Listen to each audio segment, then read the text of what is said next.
October 2nd, 1941, 3:47 in the morning. The Borodino Field Headquarters of Army Group Center, less than 70 miles from the gates of Moscow. The air is cold, a bitter foretaste of the winter to come, and carries with it the low, persistent rumble of distant artillery. This is the eve of Operation Typhoon, the final, decisive push to capture the Soviet capital. For the men on the front, it is a moment of supreme confidence. For one man, hunched over a sea of numbers, it is the statistical point of no return. On paper, the Wehrmacht is an unstoppable force, a steel juggernaut that has shattered every army thrown against it. But paper lies. Major General Eduard Wagner's ledgers tell a different story, not of glorious advances, but of a logistical serpent eating its own tail. His numbers show that for every mile the front line moves east, the supply lines stretch thinner, the wear on engines grows exponentially, and the reserves of ammunition, fuel, and winter clothing are not just dwindling, they are evaporating. The advance is not just unsustainable, it is a prelude to a self-inflicted catastrophe.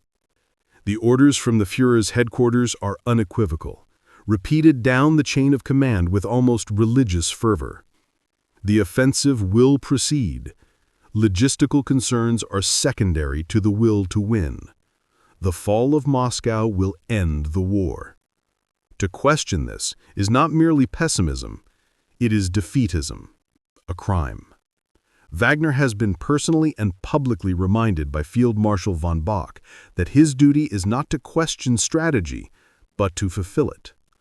His job is to find the resources, not to declare them non-existent. In his hands, he holds the most dangerous weapon in the Third Reich, the unvarnished, objective truth. He is about to compile a report, a comprehensive logistical analysis so stark, so brutally honest, that it will directly contradict the Führer's narrative of inevitable victory. He will not use estimates or projections approved by the High Command. Instead, he will use the raw, unfiltered data from the front, reports on tire wear, engine block fractures, ammunition expenditure rates, and the alarming increase in frostbite cases. He is preparing a document that is, in its essence, a logistical surrender, a statistical white flag. He knows what this report will mean. It will be a career-ending act of defiance, a direct challenge to the foundations of the offensive. It will be buried, ignored, or worse, used as evidence of his disloyalty. But to remain silent is to be complicit in the destruction of the very army he has sworn to supply. And so, in the quiet solitude of his office, surrounded by the ghosts of numbers, Eduard Wagner begins to write the report that will either be his undoing or the unheeded prophecy of the Reich's eventual collapse. Eduard Wagner was not a product of the Prussian military aristocracy. Born in Kirchenlamitz, Bavaria, he was the son of a local magistrate. His mind was not forged on the parade grounds of Lichterfeld, but in the lecture halls of the University of Munich, where he studied law. He was a man of process, of systems, of cause and effect. Before the war, his world was one of contracts, of balancing accounts, of understanding that for every action there must be a corresponding and equal resource. He saw the world not as a grand tapestry of ideology, but as a complex, interlocking machine, an engine that required fuel, maintenance, and above all, a realistic understanding of its own limitations. When he joined the army, he didn't see regiments and divisions. He saw consumption rates and supply chains. He saw the hidden architecture of war, the mathematical skeleton beneath the skin of courage and steel. This is his unique genius, and in the autumn of 1941, it has become his curse. Operation Barbarossa, the invasion of the Soviet Union was the largest military operation in human history. 3 massive army groups, North, Center, and South, plunged into the vastness of Russia. Army Group Center, Wagner's command, had the most critical objective, Moscow. The initial successes were breathtaking, but the victory was a mirage. Russia was not France. The distances were immense. The roads, where they existed, dissolved into seas of mud in the autumn rains, the infamous Rasputitsa. Every captured mile was another mile that fuel, ammunition, and food had to travel, often on horse-drawn carts, because the German railway gauge was different from the Russian one. The enemy was not just the Red Army, it was geography itself. Wagner was not alone in his concerns. His small, dedicated staff included his deputy, Colonel Alfred Topa, a meticulous planner who could calculate the daily fodder requirements for a cavalry division in his head, and Lieutenant Colonel Hans Ulrich von Oertzen, a young officer with a brilliant analytical mind, tasked with collating the field reports. These men were the nervous system of the army, processing a constant stream of information from the front, desperate requests for spare parts, alarming reports on fuel consumption, the first whispers of soldiers falling ill from the cold, lacking proper winter gear. They were a brotherhood of pragmatists in a regime drunk on ideology. As September bled into October, the reports landing on Wagner's desk grew more and more dire. The 2nd Panzer Group, the spearhead of the advance, reported that over half its tanks were non-operational due to mechanical failures. The 4th Army warned that its ammunition reserves for heavy artillery were down to 3 days of sustained combat. Command's response was chillingly detached. The Führer is aware of the situation. Victory is imminent. Press the attack. The official plan, the grand strategy conceived in the comfort of Berlin, had met the brutal reality of the Russian steppe, and it was shattering. Time was not just running out. For thousands of German soldiers at the end of a fraying supply line, it had already run out, and Eduard Wagner knew that the final bloody bill was about to come due. The aha moment for Eduard Wagner was not a single blinding flash of insight. It was a slow dawning horror, a conclusion built from 1,000 disparate data points. Others saw troop movements and strategic objectives. Wagner saw a system on the verge of total, catastrophic failure. The critical detail everyone else missed was not on the battlefield, but in the columns of his ledgers.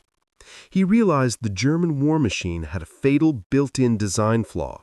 It was a summer army. The lubricants for their vehicles were not rated for extreme cold and would turn to sludge, rendering engines useless. The optical sights on their rifles and artillery would fog and freeze.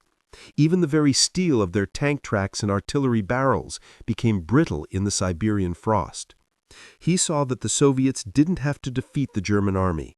They just had to wait for General Winter to do it for them. His unorthodox solution was not a new weapon or a clever tactic. It was a report, a document that would use the Army's own data to prove, mathematically, that the advance on Moscow was not just a gamble, but a suicide mission.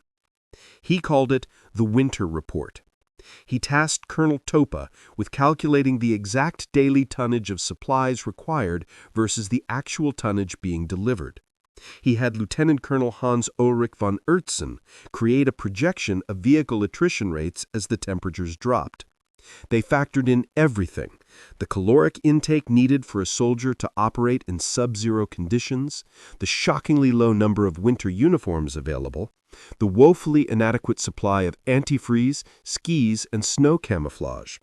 The report was not a plea for more resources. He knew there were none. It was a cold, hard mathematical proof of impending disaster. From the Soviet perspective, the German halt at the gates of Moscow was a puzzle. Their intelligence reported massive German formations and overwhelming air power. But their spies on the ground and partisan groups operating behind German lines were reporting something different.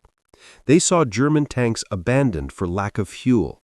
They saw German soldiers bartering for food, their faces gaunt, their summer uniforms threadbare. The Soviet High Command, particularly General Zhukov, began to realize the German army was not a monolith of steel, but a hollow giant. They misinterpreted the logistical collapse not as a sign of weakness, but as a deliberate, tactical pause.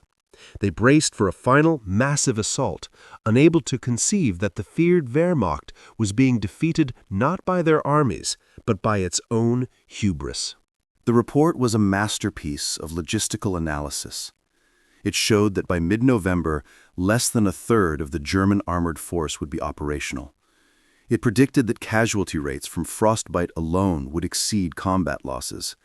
It concluded in its final devastating sentence: "The offensive on Moscow must be halted immediately and a defensive winterline established if the army is to be preserved from complete annihilation." This was not an escape in the physical sense. It was an attempt at an intellectual one, a desperate effort to force the High Command to retreat from their fantasy of a swift victory and confront the terrifying reality that Wagner's numbers had laid bare. He was trying to orchestrate a controlled collapse of the offensive, a strategic withdrawal to save the army from itself. In the aftermath, the legend from the Soviet side was one of heroic resistance and the sudden appearance of fresh, well-equipped Siberian divisions. And while those divisions did play a crucial role in the eventual counteroffensive, the truth of the German halt in October and November 1941 was far more mundane and far more damning. The ghost that haunted the German advance was not a hidden Soviet army. It was the specter of empty fuel cans, of frozen engine blocks, of soldiers shivering to death in their summer uniforms. It was the ghost of logistical reality, a ghost that Eduard Wagner had tried and failed to warn them about. The first to recognize the chilling accuracy of Wagner's work were not the ideologues at the top, but the pragmatists on the ground. Generals like Heinz Guderian, who commanded the 2nd Panzer Group, saw in Wagner's numbers the mathematical confirmation of what they were witnessing with their own eyes. There's a record of a signal sent from Guderian to Wagner in late October, not through official channels, but through a trusted courier. It read simply, "Your figures are not pessimistic, they are optimistic. God help us all." It was a quiet, desperate validation from a fellow professional, an acknowledgement that Wagner was not a pessimist, but a prophet of a disaster already in progress.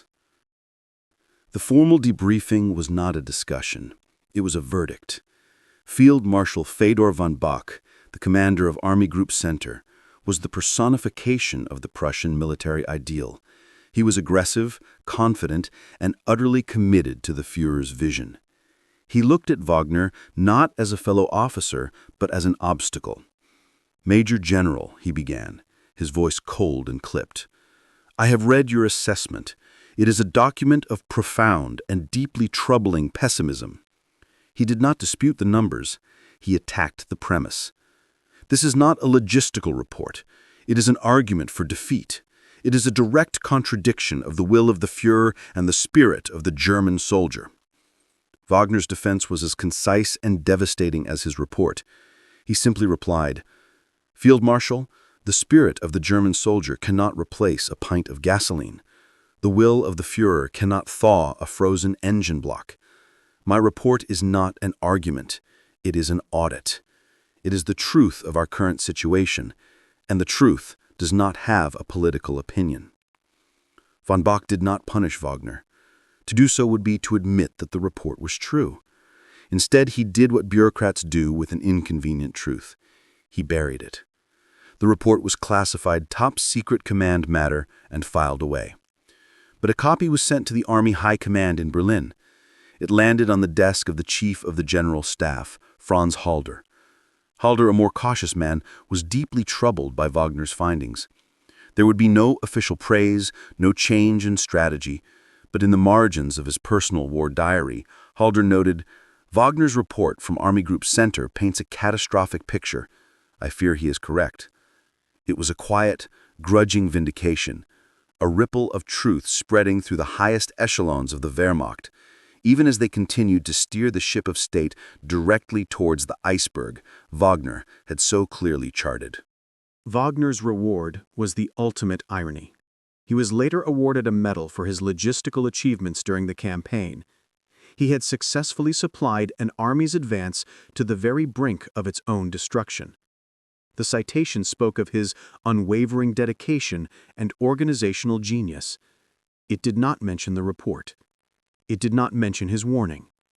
He was being decorated for his success in managing a system he had proven was doomed to fail.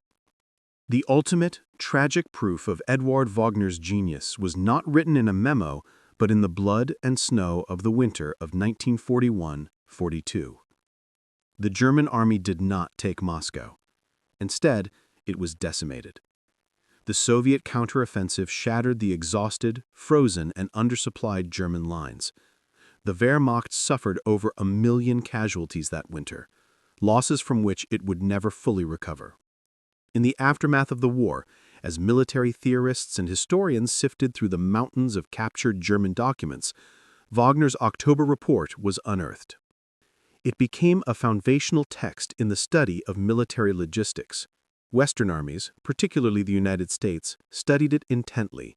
It led to the development of a new doctrine, known in NATO circles as logistical sustainability assessment, a cold, technical term for a simple, brutal lesson that Wagner had learned first. An army that outruns its supply lines has already defeated itself. The validation of Wagner's report is found not just in academic studies, but in the desperate words of the men who lived through that winter. The diary of Private Heinz Knappe of the 6th Panzer Division contains a haunting entry from December 1941. "We have no fuel. We burn the houses to stay warm. The tanks are just frozen steel coffins now. The generals promised us Moscow. They gave us this frozen hell instead. We were lied to." In his memoirs, General Heinz Guderian would write, "We had severely underestimated the Russian winter, and more importantly, the vastness of the country. Our supply services were tasked with an insolvable problem. It was a problem Wagner had solved on paper a month before the first snowflake fell."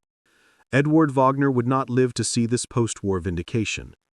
His precise, logical mind, which saw the mathematical certainty of the Reich's military collapse, also led him to another, far more dangerous conclusion: that the only way to save Germany was to eliminate its leader.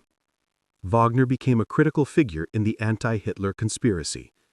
As the Quartermaster General, he had access to aircraft and resources that were vital to the plotters. It was Wagner who arranged the plane that flew Colonel Klaus von Stauffenberg to and from the Führer's Wolf's Lair headquarters for the assassination attempt on July 20, 1944. After the July 20th plot failed and the Gestapo began rounding up the conspirators, Eduard Wagner knew his time was short. He would not allow himself to be captured, tortured, and forced to betray his comrades. On July 23, 1944, 3 days after the failed bombing, he took his own life. The final confession of his motives is not found in a post-war interview, but in a note attributed to him and circulated among the conspirators.